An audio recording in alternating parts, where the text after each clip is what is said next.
overcoming self-sabotage. I want to know, do you ever consciously or unconsciously undermine your own success or your own well-being? If you do, today's conversation is for you. Our guest today is Dr. Alison Cook. She has such an incredible gift for intersecting faith and psychology, and she's so good at breaking complex topics down into practical tools that we can apply in everyday life.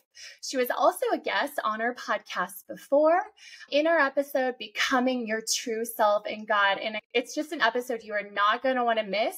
And also her book, The Best of You. So we're going to go ahead and link that in our show notes, which you can find at our website, wonderfullymade.org. She is a therapist, an author, and a podcast host, and she empowers individuals to heal from past wounds, develop a strong sense of self, and forge healthy relationships with others. Dr. Alison specializes in bringing faith and psychology together to create real change in people's lives. Today, we are talking about the message behind her new book, I Shouldn't Feel This Way, Name What's Hard, Tame Your Guilt, and Transform Self-Sabotage into Brave Action. Welcome, Alison. I'm so thrilled to be here with you, Allie. Thanks for having me. Thanks so much for being back. I really enjoyed reading your new book. So even the spiritual giants like Paul, who was a follower of Jesus, who wrote much of the New Testament, said in the book of Romans, I do not understand what I do, for what I want to do, I do not do, but what I hate to do. Talk to us about what self-sabotage is and why we do it to ourselves. Yeah, it's such a sort of powerful, vivid word that describes this thing that we do. And if you think about the word sabotage, right, just think about what it means to sabotage someone else. And most of us would never want to do this, but it becomes more vivid if you think about a colleague or a friend. And if you're trying to sabotage them, you're trying to undermine their efforts. You might try to get them to be late, for a meeting, or you might talk about them poorly behind their backs, trying to get other people to think poorly of them, right? It's not something any of us aspires to, but the reality is, if you think about self-sabotage, that's what we're doing to ourselves. Some part of us is trying to undermine us. And if you think about, let's say you have some work that you really need to do and it's really important to you, but you find yourself not able to turn off the TV or working on something completely unrelated, even though that deadline is coming. We all do this, right? You might call it procrastination or, whatever, but there's something in there when you do it repeatedly. We all do that maybe on occasion and it doesn't mean anything, but when consistently over time, you're undermining your own best efforts by not focusing on the project you need to do, or blowing things off, or procrastinating, or speaking really poorly of yourself. You have a big opportunity, and your negative self-talk is just horrible to the point where by the time you show up, you just can't even really function, right? There's no shame in this. It's so important to name it, but that's really what it is when we use these strategies to undermine our own best efforts. So what is at the core of self-sabotage? Why do you think we do it to ourselves? I like to think I love this idea of this parts model, which was the topic of my first book. And it's what Paul is getting at, right? A part of me has dreams. All of us, we have dreams. We want to achieve good in the world. We want to, do these things that maybe we've even been thinking about since childhood. But these other parts of us have picked up messages, negative messages, maybe from other people, but sometimes we internalize those where we've been told you weren't good enough, or maybe we just had an experience of being left out at the playground or at school, or maybe we tried really hard on a project and got a terrible grade, and we pick up these beliefs about ourselves. You're not good enough. You can't do that.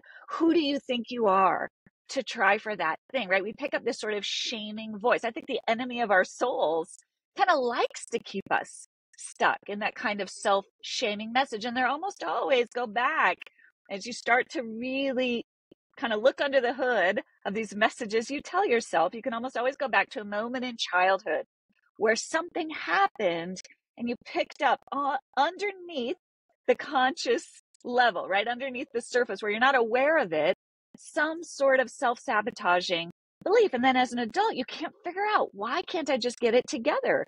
I want to do this thing, but I just doubt myself. I beat myself up. I make it so hard for myself, right? And so the goal is not to shame ourselves for that. We can't cure or heal shame with more shame. The goal is to begin to, first of all, name that, oh my gosh, I do this. I wish I didn't, but I do. And then begin to understand and look at those messages or those subtle beliefs we picked up about ourselves so that we can heal them. As a therapist, what are some of the most common ways you have seen women self-sabotage themselves? Yeah, there's several. One is just sort of what I was talking about. It's sort of this procrastination. It's this thing that we tell ourselves that I'll get to it later, I'll do it tomorrow. We all do this on some level, but when it becomes a pattern, right? A regularly repeated pattern. The other thing we do is we tell ourselves what I call these thinking traps. And I go through these, and I shouldn't feel this way. Things like, if it's not perfect, it's not worth doing. If I can't do it the best, then I'm the worst. If if everybody doesn't like me, then nobody likes me. These kind of all or nothing thinking traps or perfectionistic thinking traps that we tell ourselves that keep us stuck from taking action into our lives. Do you think that women especially are prone to self-sabotage? I think it shows up differently in women. I think women in particular are so susceptible to these self-shaming, these guilt messages, guilting ourselves, these self-critical messages that can feel almost in an odd sort of way. What I see in women is they can feel like they're true, you know, that we've been taught in some ways, as I talked about in The Best of You, we've been taught that we should play small, that we shouldn't be too big, we shouldn't take up too much space, that we should kind of be a doormat. We've sort of internalized those messages from the culture at large, sometimes from our childhood, sometimes honestly from well-intended but misinterpreted faith messages. God would want you to play small and always put other people first. Right. And especially I see this in women, otherwise good qualities like empathy, like responsibility, like wanting to care for others. These are good qualities. We want to be good to other people, but we've internalized a toxic version of that, which tells ourselves, but which means I can't be good to myself. I need to sideline myself. I need to keep my own dreams off the table. That's selfish.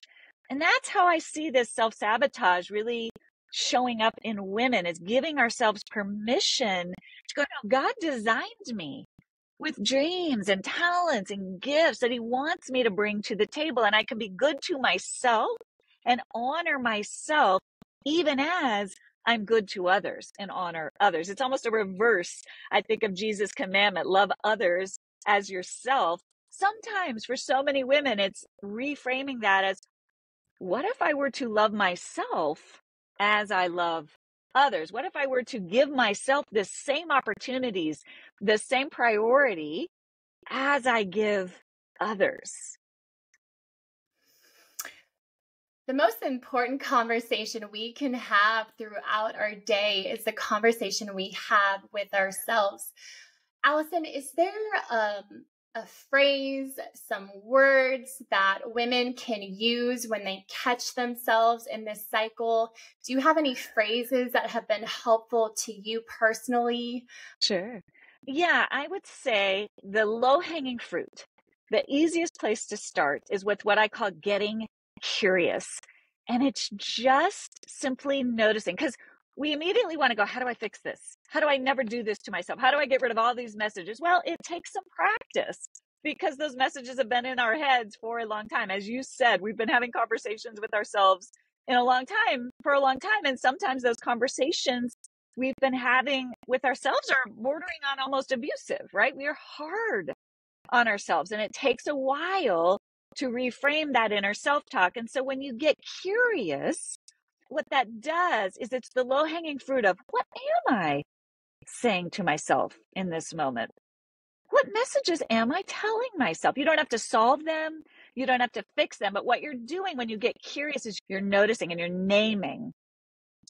And that begins what we call in psychology this process of differentiating. You're getting some healthy distance from that dialogue. You become aware. You become consciously aware. Oh my gosh. For example, for me, when I started doing this work, one of the things I would tell myself, I'm ashamed to admit, but it's just true, was, you're such a moron. That was going through my head all the time. I shared that at a women's group the other week, and they laughed and they said, "You have a doctorate." And I was like, it doesn't matter. My inner self-talk is from a long time ago, but now I notice it and I say, oh, what's going on? I get curious about it. And immediately I sort of relax, my nervous system calms, and almost immediately now, because I've been doing this for a while, I can pivot right out of it. It's not any longer interfering with my capacity, but on the early stages, it was really just about noticing, oh my goodness, where did that come from? Without shame, and you're starting to train yourself toward compassion. Gosh, you're not trying to beat up the part of you that's beating you up, because that doesn't help either, but you are getting curious about it. Gosh, I wonder what that's about. I don't think that's from God. I wonder where I learned that. What is a truer message?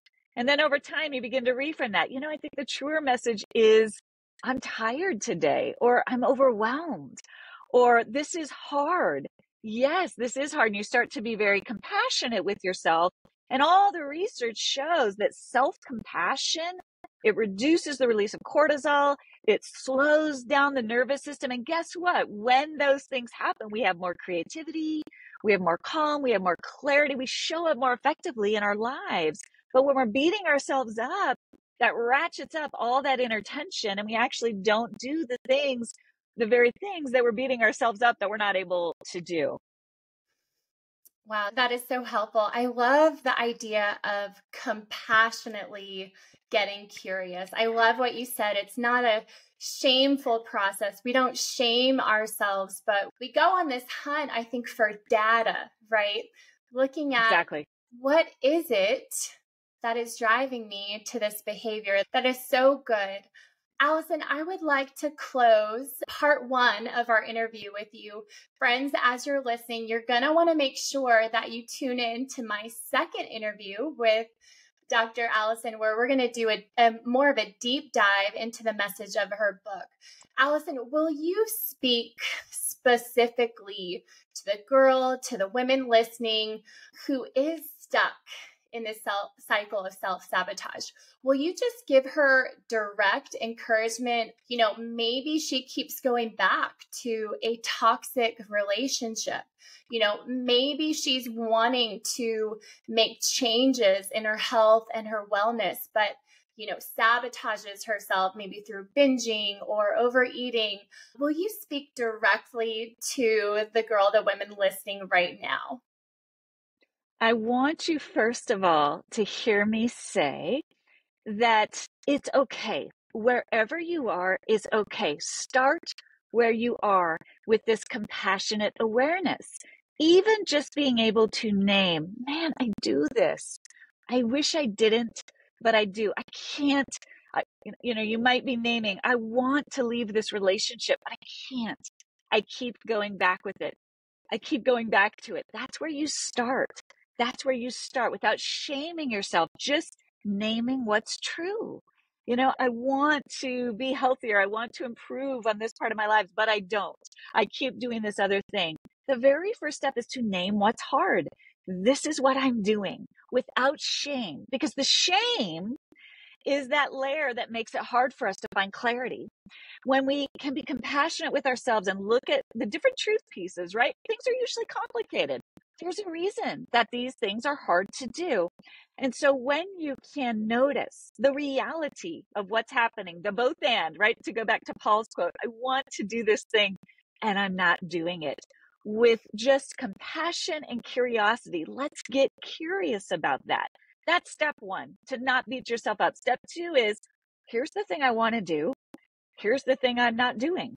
And to just, again, as you said, I love that, become sort of a detective. What's that about? But again, with that non-shaming, compassionate curiosity, I promise you, when you pivot into that curiosity and compassion, you will start to unravel, kind of unwind the nervous system, find a little bit more calm, and you'll start to just take it one tiny brave step at a time. And that's how change starts. It's one tiny brave step at a time. And it just starts with that compassion about right where you are. Right where you are is the best place to start. I am so glad we had this conversation. It's definitely a conversation I would have really benefited from several years ago. Actually, you know what is funny? I remember searching for a podcast episode on self-sabotage, and I could hardly find any. I remember looking for a book on the topic. So I'm so glad we had this conversation. I want to thank you so much. You really, truly are the expert for women of faith at the intersection of psychology and faith. You just really intersect the two so gracefully and in such a biblically sound way too. So I just want you to know that we're really grateful for the work that you do. You are really a trusted voice to our community. Friends, we really want to encourage you to grab a copy of Alison's book, I Shouldn't Feel This Way. You're going to get a much deeper dive into what we talked about. You can find a link to Alison's website, a link to her book, and a link to her podcast on our show notes page at wonderfullymade.org. Just go to our podcast page and you will go ahead and find our episode with Alison. Okay, friends, make sure you join us again for part 2 coming up soon. If you are new here to Wonderfully Made, please visit our website at Wonderfully Made. You are at the heart of everything we do. We want to make sure that you get connected, and we would love to be an encouragement to you. Also, share this episode with your friends. You know, this is a message you don't want to keep to yourself, and it can be so helpful to talk it through with friends. So go ahead, and when you're done listening, go ahead and forward the link to this episode to your friends. So thank you so much, Alison. We'll talk shortly for part 2.